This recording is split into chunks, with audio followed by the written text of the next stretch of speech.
Rob in the back. And that's Monterey. On a road. She's too small enough that we're trying to figure this out in the classroom. So, let me tell you a little bit about what I do, what we do, and why we're here. And so as we go forward, you're kind of going to get a sense of what this is all about. It's not just an STD thing where I'm going to just explain STDs to you. I mean, we are going to do that, but we're going to talk more than that, bigger than that. I'm going to be here with 3 class periods. Yes. So yay. And I hope to make this interactive to some degree, and where you guys feel like you can ask questions if you have questions, and you'll have fun and learn stuff at the same time. So that's the goal. We're with a group that's now called Crossroads Club, and I actually for the last 8 years have worked for a pregnancy center in Thousand Oaks. I don't know if you've ever heard of it. Was a crisis pregnancy center. Have you ever heard of those kind of places? Oh, I have.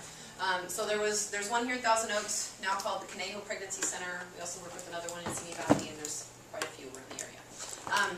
But in that, I would come to classrooms like this and teach on STDs, and we do other small group things and mentoring and all that kind of fun stuff with young adults like you. But now we are kind of on our own. This is its own entity. We work with pregnancy centers, but we're no longer working for the pregnancy center. So it gives us a lot more freedom to be able to kind of cater our classes to what your needs are and what the teachers and schools needs are, and then also do a lot more one-on-one stuff. You may see us now and again. We come on campus. There is a Crossroads. It's called Crossroads Club that meets on this campus. It's what is it? B-Day at lunch, 5A. So it meets in here. You're welcome to come check that out sometime. We just kind of talk about life and stress and drama and how to get through it and all that kind of good stuff. So in a nutshell, that's what we're about and who we are. But really what we're here for is you. And we're here to talk to you about basically your goals, where you are right now, where you're looking to go, how you view yourself and what your goals are. And so in other words, what your plan is in getting there. Okay? So let's talk a little bit about that. Because you have to have a plan to do things, right? If you want to go to the movies, you have to put together some kind of simple plan, right? What are some things you would have to do if you wanted to go to the movies? Buy tickets. Buy tickets. Schedule a time. Schedule a Carpool. time. Carpool. What? Oh, get a ride. Yeah, for sure. What else? What else do you need? What movie to watch? Popcorn. Clothes. Money. What'd you say? What movie to watch? You got to figure out what movie it is. All those details. So that's putting your plan into place, right? So once you have the tickets, you got the friends, you got the ride, you got the money, you know the movie, you know the details, you know what time you're going, you know what time you have to be home, all that stuff. You go to see a movie. It was great. You had a fun time. You spent $1 bajillion there because they're always expensive. And then you get home, right? So your plan is complete and your goal, you've accomplished the goal, right? You're successful. All right, so we're talking about the same kind of idea, except for we're talking about life. So it's a little bit bigger than that.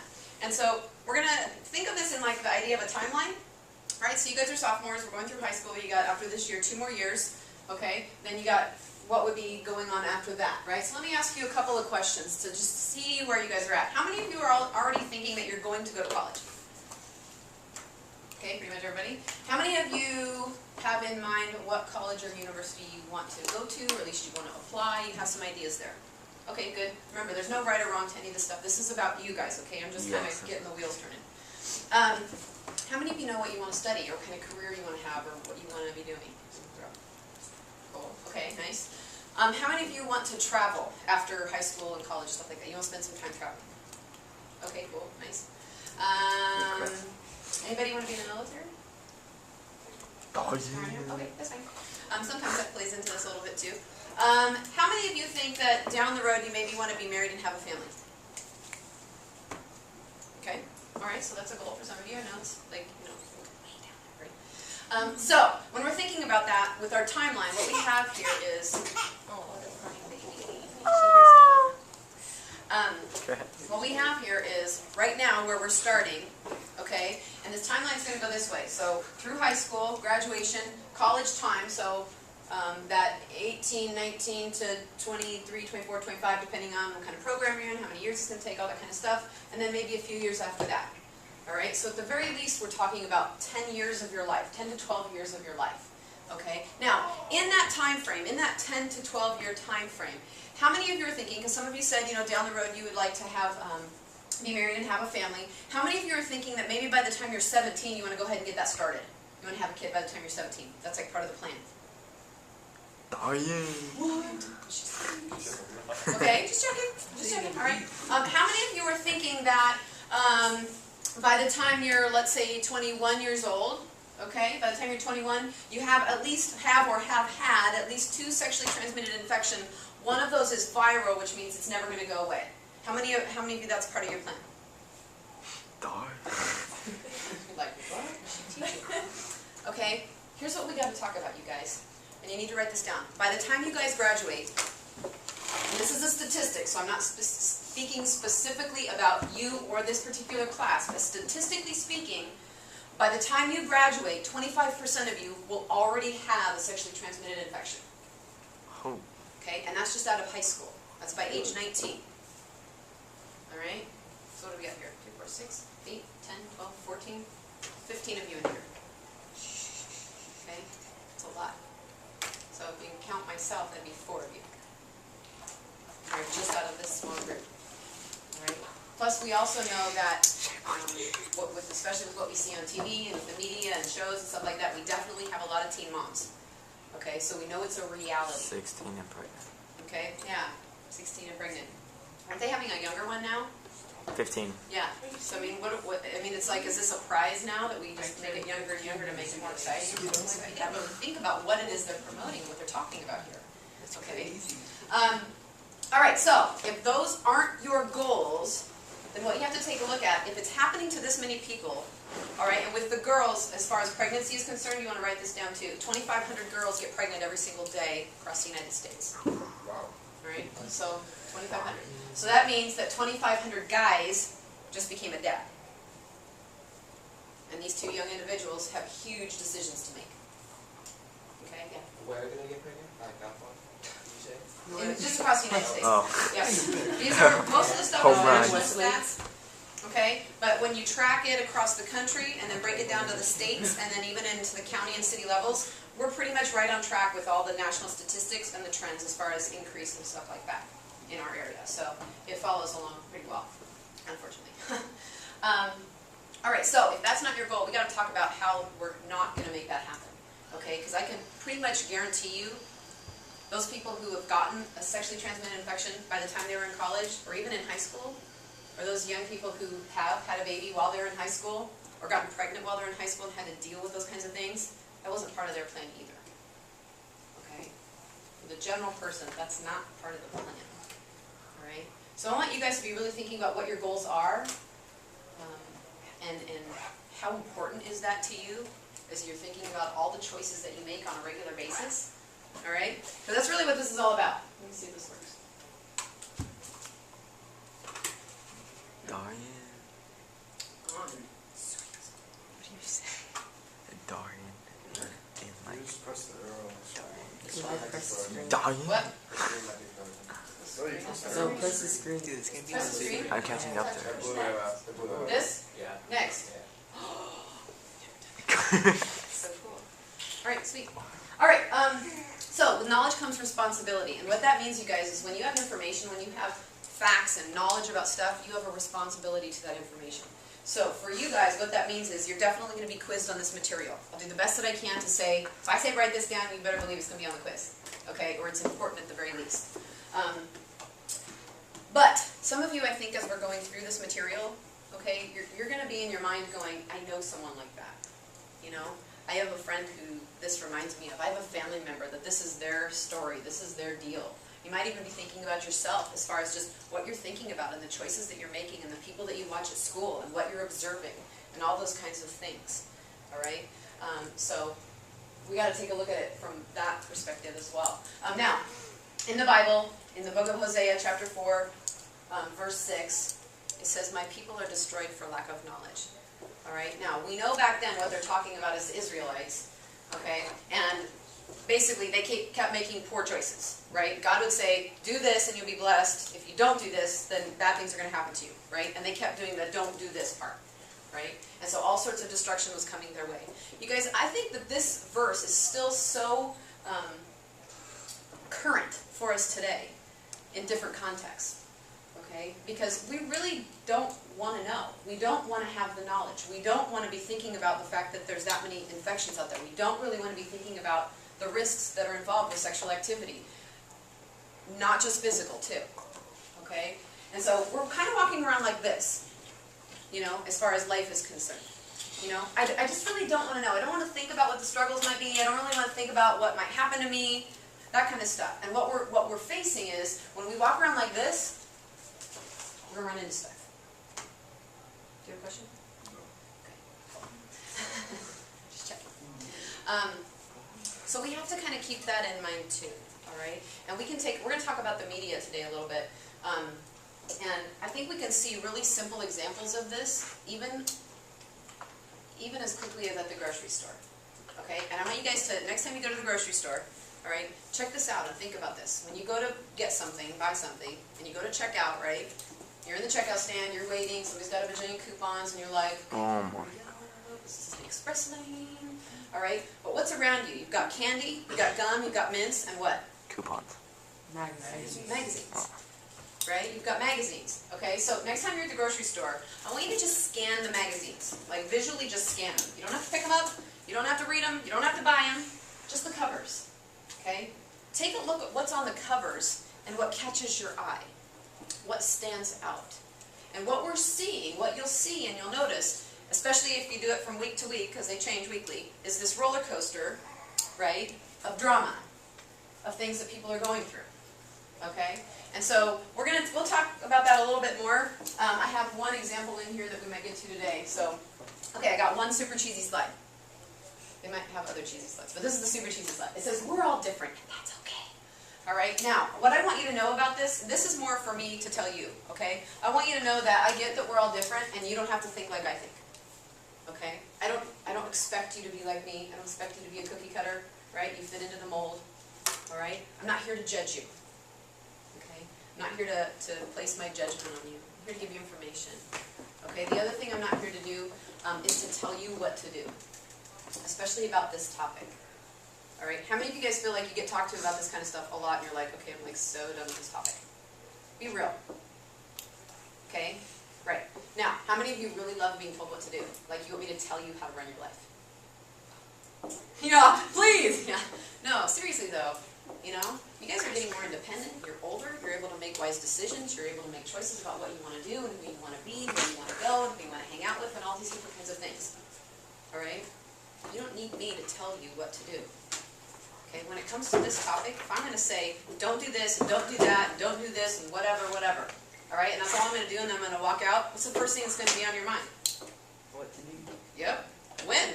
Yeah. Right? Okay, so, what we have to understand in here is that this is your life. These are your choices. Those are your goals. I can't live it for you. You know? And when it comes to school, when it comes to sex, when it comes to how you make friends, when it comes to how you're going to drive, you're in charge, you guys. You're in charge. Alright? I'm only giving you information, but when it comes down to the moment, when it comes down to temptation, when it comes down to the situations that you put yourself in, you got to know where you stand on this stuff. Alright? And that's what we want to equip you with over the next 3 class periods. Okay?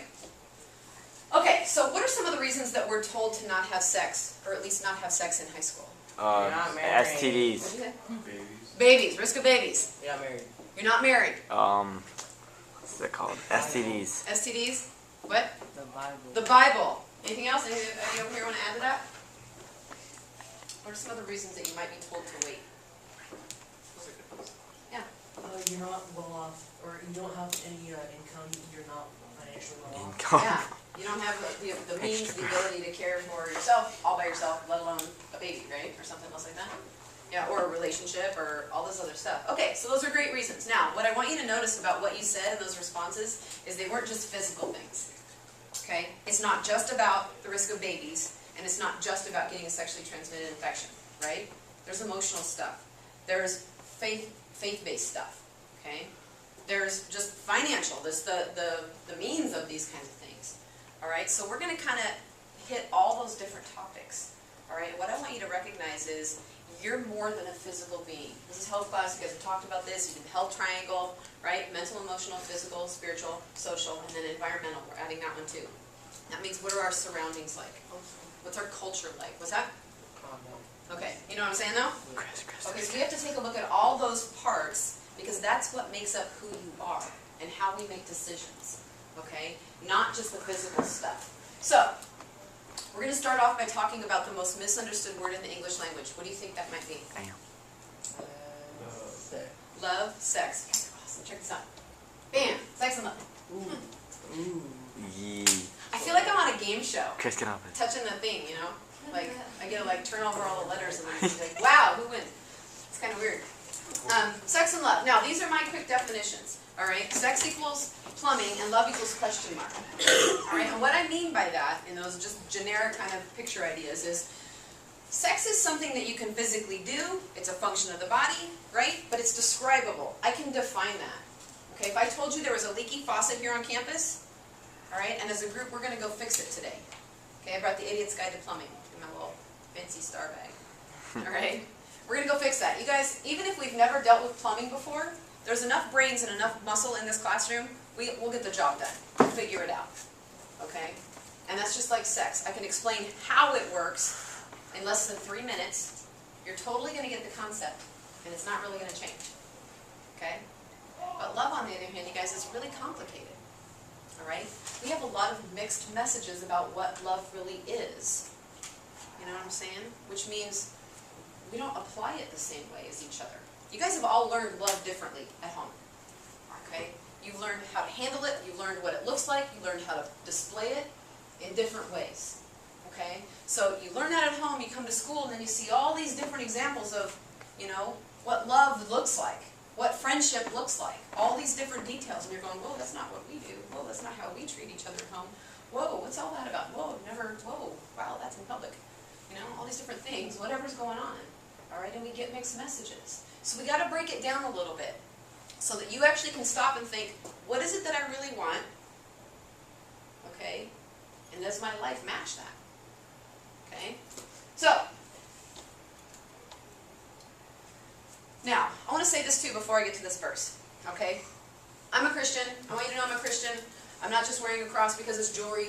I have my Bible in my bag in case I want to refer to some other things. I've got some scriptures in here, not too many, but a few, so we can see how it applies. But here's what I want you to know. I don't come in here thinking and assuming that every single one of you believes what I believe. All right? I want you to hear me on this. When we're talking about the physical aspect of your health when it comes to sexual decision making, we can remove the faith aspect and take a look at the science part. All right? Which is partly what we're going to do. Because what I want you to see as the science in and of itself, okay, says basically the same thing that the Bible stuff says too. All right? So the good news is they actually go together. They go hand in hand. All right? But they can both work independently of each other.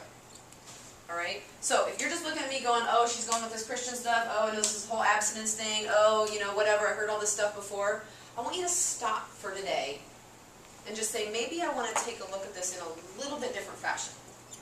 Okay? I'm not just here for that purpose. All right? I want your goals to be your reality. Okay? Not something that was a dream that you once had that's gone. All right? I want you to make it. Okay? And so we're going to take a look at both aspects, all right? Because there's truth in all of it. All right? But you'll see it's really cool because they do go hand in hand. Now, first of all, in 1 John chapter 4, verse 8 and then 11, it says, he who does not love does not know God. All right? For God is love. All right? So what that's saying here is that if, it's going to be entertaining.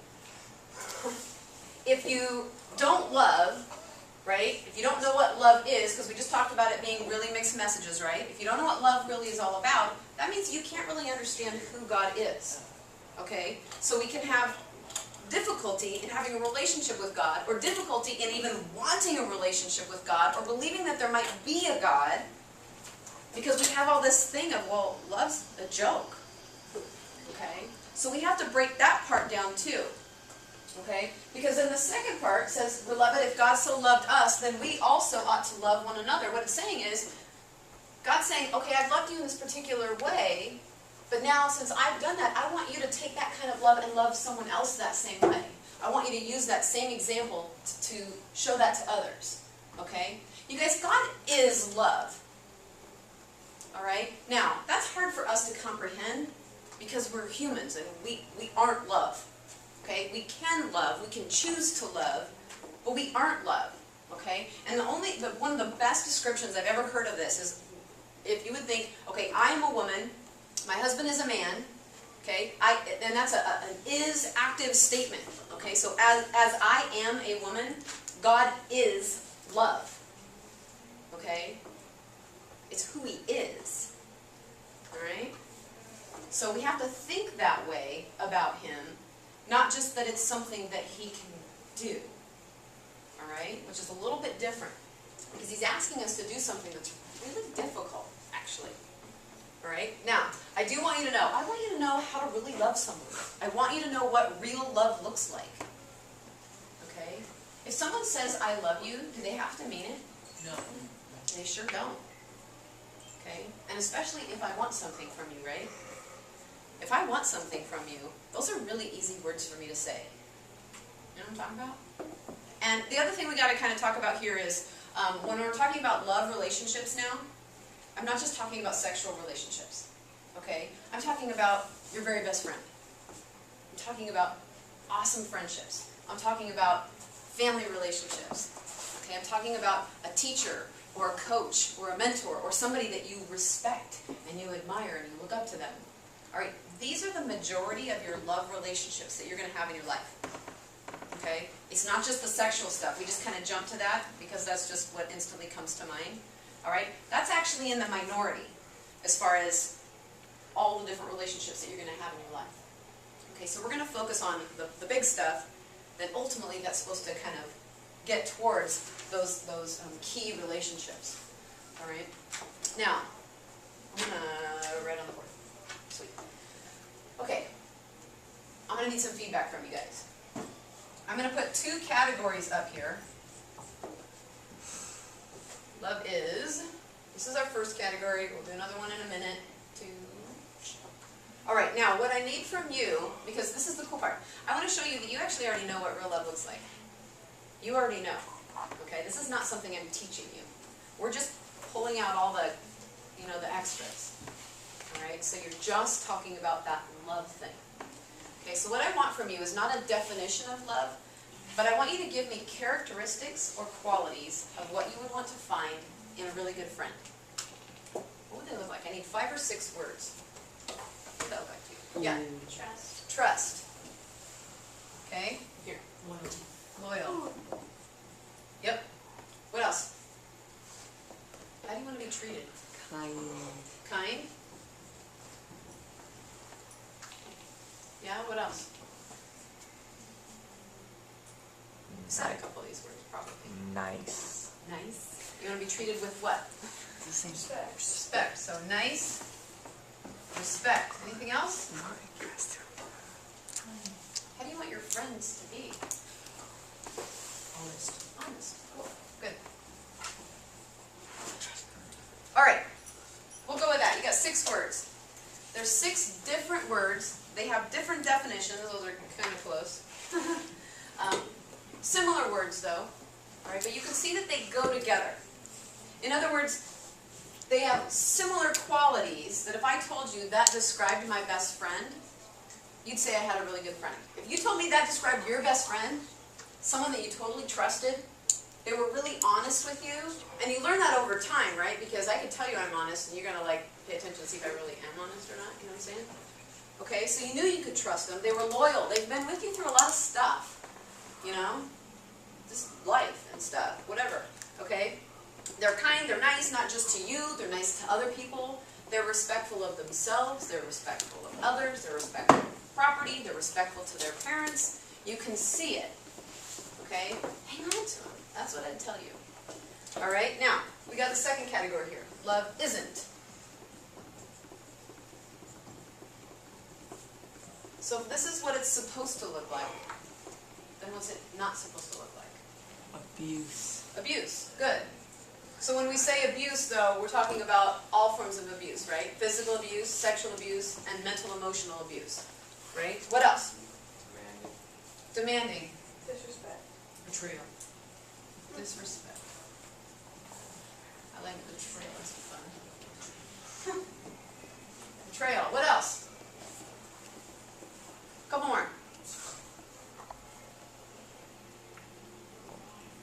Liar. Liar. Okay, so you guys are tracking on some stuff. I'll just put lies. You can see that these are opposites, right? Opposites. I can spell it too sometimes. Alright, so obviously if this is respect, this is disrespect. This is honesty, this is lying. Okay? This is mean. If these are nice and kind, this is mean. Nasty. Alright, abusive over here. Okay, so now I have to ask you two duh questions. Alright, basic duh questions. If you're going to tell me which category you want to live in category 1 or category 2, meaning this is how you want to be treated, and this is how you want to be known for treating other people. You want to be in category 1 or category 2? Category 1. Okay, so duh, right? Okay, so this is what we want right here. Now let's talk about what we're influenced by. Okay, and especially through the media. Okay, so media means music videos, including the lyrics, magazines, movies, commercials, television shows, newspaper articles, Facebook, internet, all this different kind of stuff. Media. Okay? Would you say that the majority of the examples that we see about relationships through the media fall into category 1 or category 2? 2. Category 2. I'd agree with you. Okay? So, here's where this actually matters. Alright? How do we get good at stuff? Do you have any athletes in here? Woo! Woo! Okay, everybody's an athlete, pretty much. Okay, or we do things at home that we have to practice, right? So, you get good at your sport because you practice. Does it take one time or does it take lots of practice? Okay, so that takes what? Time, right? It's not a one-shot deal. Okay? Are you going to mess stuff up? Yes. Yes, and then you learn from that, and you move on, and you get better, right? Better. All those different kinds of things. You guys, this is the same thing, but on a, not just a physical level, on a mental, emotional, on a social level, even on a spiritual level. Okay? About the choices that you make in how you treat others, how you treat yourself, how you allow others to treat you. Okay? All of that plays into this. So what you have to think about is, this is actually, like we said, the majority of what we see through the media, we're inundated with the media. That's life today. Okay?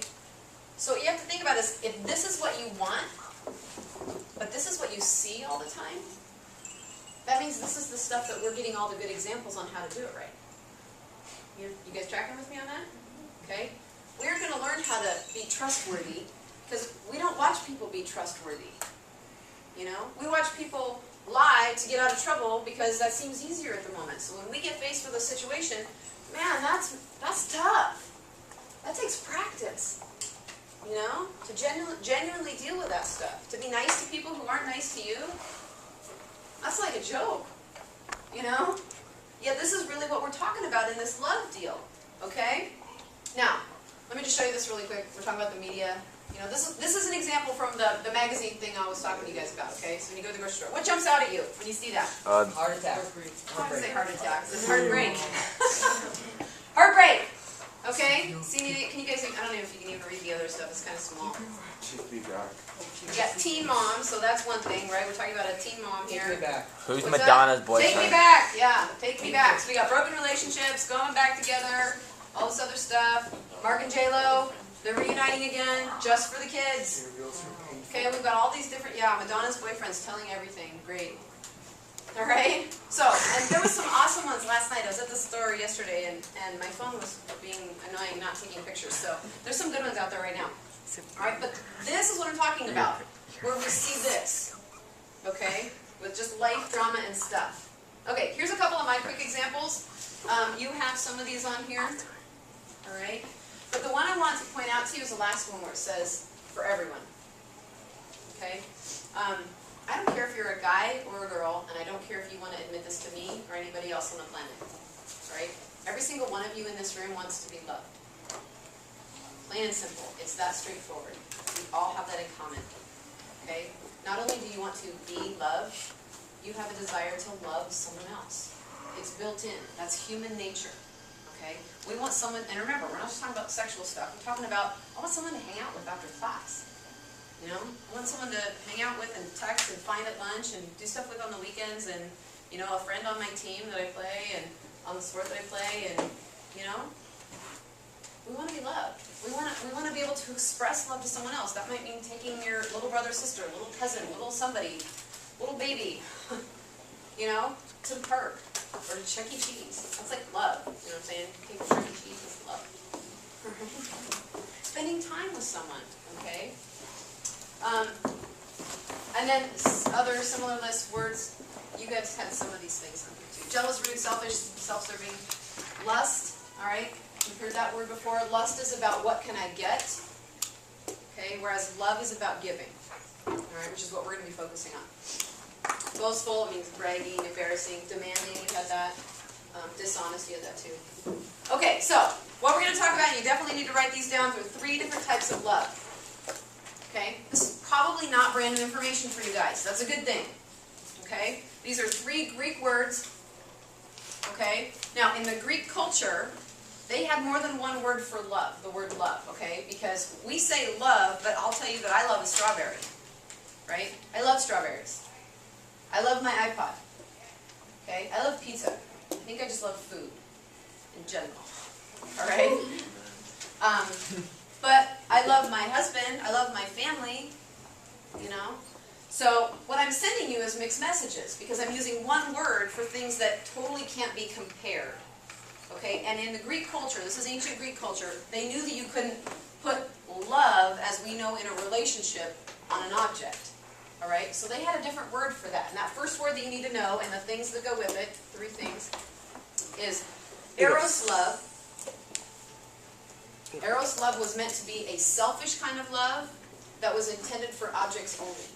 Okay? So this would be, I love my iPod or my iPhone or something like that. You know, a thing that I really like. Okay? And I can tell you that I love my iPod because it has my music on it. You know? And I really like my music. It makes me feel good.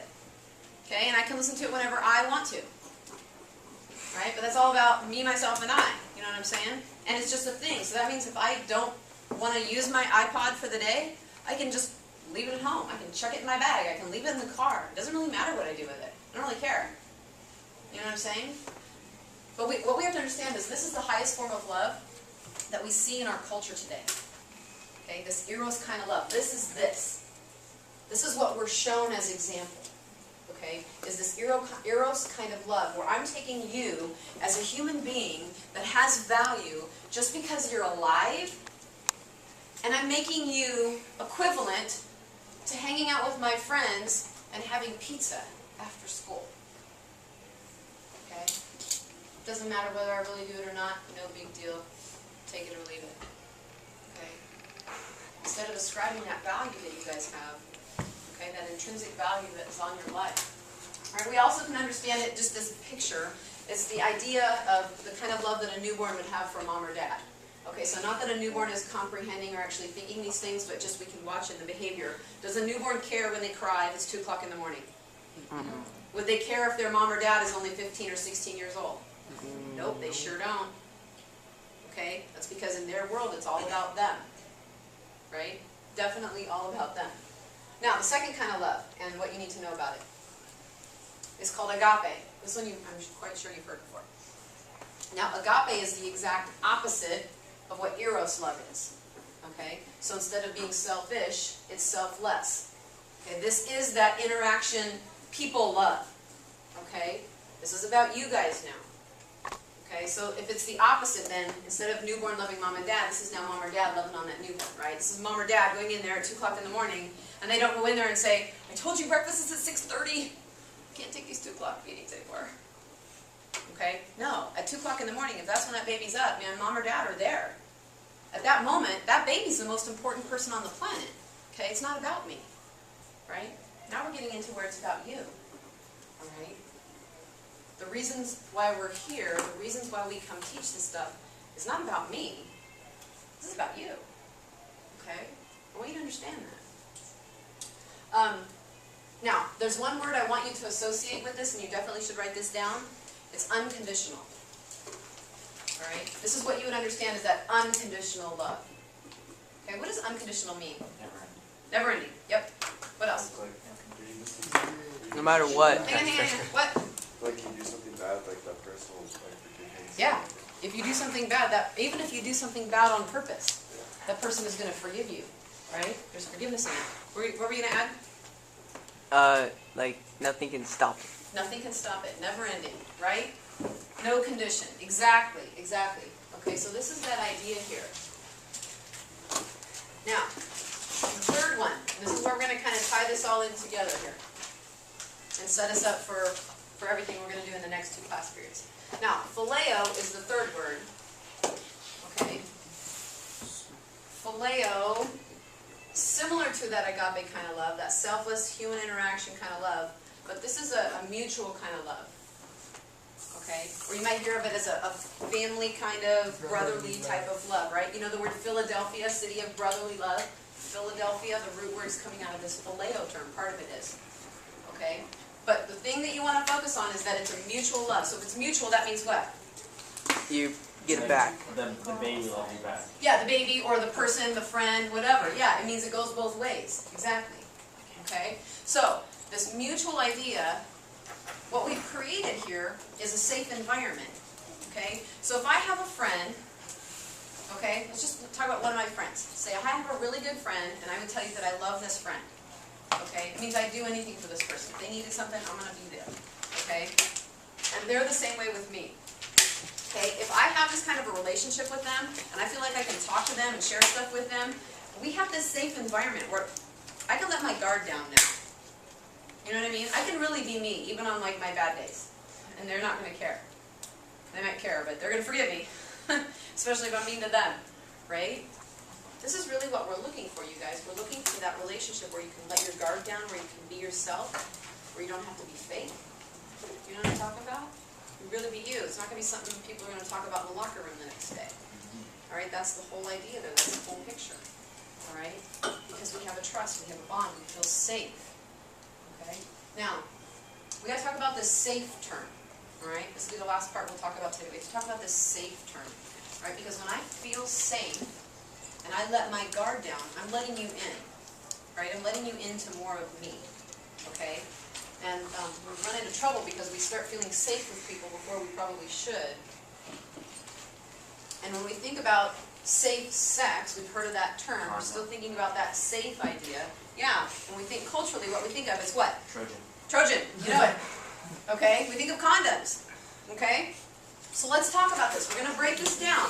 Because what we have to do here is you guys have to be critical thinkers about this. And what that means is you cannot base all of this stuff on what I'm saying. Okay? Which you're not going to do anyways. But you also can't base it on commercials that you see on TV. Okay? You can't just base it off of what you might hear randomly somewhere. Okay? You have to be in charge of going and getting information for yourself. Okay? Why does one company say one thing and one person or company says another thing? Why does it not match? Why are you going to have different numbers and different figures? Okay? There's a reason for that stuff. But you guys are the ones that have to be responsible to go check it out. Remember, your timeline, your life, your decisions. Okay? All I'm giving you are tools and informing you how important it is that you actually do that stuff. You know, and just going to the websites of stuff, of different places or organizations that might talk to you about sex or answer questions about things like this. They may or may not really care about what happens in your life. Okay? They may or may not care if you make it to college or not. Alright, you got to keep that kind of stuff in mind too. Alright, here, definition of safe. I want you to write this down. Safe means free from harm or danger. Okay, that's just a simple dictionary.com definition. Safe means free from harm or danger. Alright? That means there's a 0% chance of any harm or danger coming your way. Alright? 0% chance. Now, I'm going to read this to you. We'll end with this for today so we know where we're going to be picking up with next time.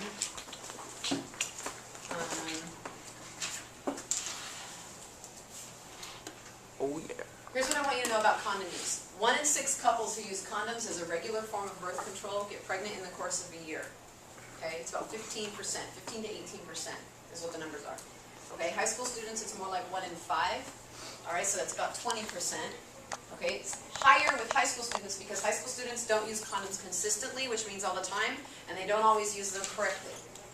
Okay, so obviously if you're not using a product the way it's told to be used, it's not going to work as effectively as they say it's going to be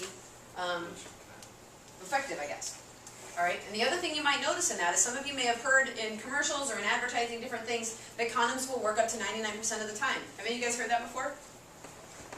Okay, why do you think, and this is where I'm talking about you're going to get different information. All right, you have to look at who's putting out information, where's the report coming from, where are they doing a study that tells you a condom works 99% of the time. Where do you think that comes from? People are making it. Condom companies. And why would they want you to think that that product works almost all of the time? So you still Buy buy it. That's right. Because then what? They get what? Money. Right? Bottom dollar. Okay? That's what we really have to talk about here. All right? We have 2 minutes. We'll do this anyway. All right, so what we're going to start with next time is I have a photocopy of a condom box. All right? I'm going to read just the first portion of this to you. Okay? Because I think that's all we have time for. Because again, we've all heard of safe sex, you all know what condoms are, you've all heard about it, you've all joked about them, but probably none of you have actually read what it says in the fine print on the little paragraph on the back of the box. Alright, so what we have to do is take a look at, what does the product say about itself? You know what I'm saying? So what does it say about itself? It says Trojan brand latex condoms, when used properly, are highly effective against pregnancy, although no contraceptive guarantees 100% effectiveness. I just have it on here, same thing that's up here. Okay, so what they're saying is it's highly effective, but there is no contraception. There is no birth control method that works 100% of the time. They're telling you right on the package, they know it doesn't work all the time. Okay, but yet we hear in the commercial 99%, so we don't even see that. Okay, we don't even see that, and we go forward with the choices that we're going to make. All right, so when we pick up next time, we're going to start off with this. All right, and next time you're here, you're actually going to might have different speakers. Okay, so it might be me, it might be Jesse. I'm not looking at the schedule right now.